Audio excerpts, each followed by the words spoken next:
भूख क्या होती है ये गाज़ा के लोग जानते हैं। भूख की भगदड़ क्या होती है ये भी गाज़ा के लोग जानते हैं। भूख से कैसी तड़प होती है ये गाज़ा के मासूम बच्चे जानते हैं, बीमार लोग जानते हैं।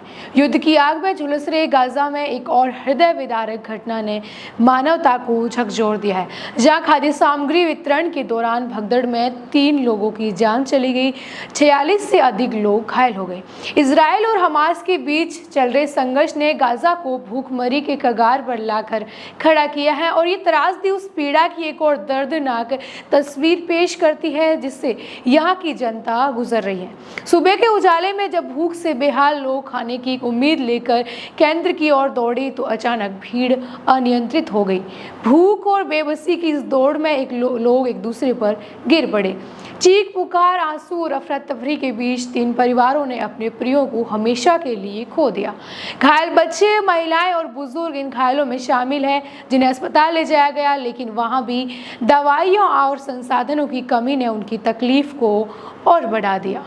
गाज़ा में युद्ध ने न सिर्फ घरों को तबाह किया है बल्कि लोगों के जीवन को भी भूखमरी और निराशा के अंधेरे में धकेल दिया है। एक स्थानीय निवासी 40 वर्षीय फातिमा रोते हुए बोल रही है कि हम सिर्फ एक रोटी के लिए तरस रहे हैं, मेरे बच्चे भूख से बिलख रहे हैं, लेकिन यह हर दिन जिंदगी और मौत का एक जंग है।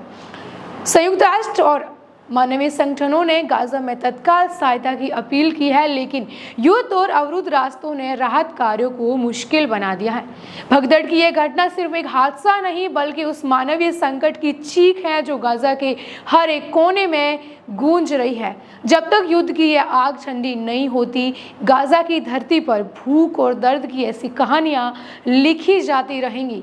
सवाल यह है कि आखिर कब तक मासूम जिंदगियां इस तरह भूख और हिंसा की बलि चढ़ती रहेंगी। जहां गाज़ा में जैसे ही सुबह होते ही वितरण केंद्र खुलते हैं, लोगों की एक भीड़ उस और दौड़ती इस उम्मीद से कि कुछ खाने को मिल जाएगा, कुछ राशन और पानी मिल जाएगा तो अगले 2 दिन गुजारा हो जाएगा। लेकिन इस वितरण केंद्र की भीड़ में भी लोगों को अपनी जान से हाथ धोना पड़ रहा है, क्योंकि ये भगदड़ है उन भूखे लोगों की जो अंदर से भूखे हैं, जिनके बच्चे भूखे हैं। लेकिन ये युद्ध और ज़मीन की ये लड़ाई ऐसी है कि रुकने का नाम ही नहीं ले रही है, जहाँ पर सारी मानवता के जो मूल्य सब कुछ है वो कोई नहीं देख रहा है, वैसे के वैसे धरे रह गए हैं। जहाँ गाज़ा की ये आज एक और घटना ने झकझोर के रख दिया है।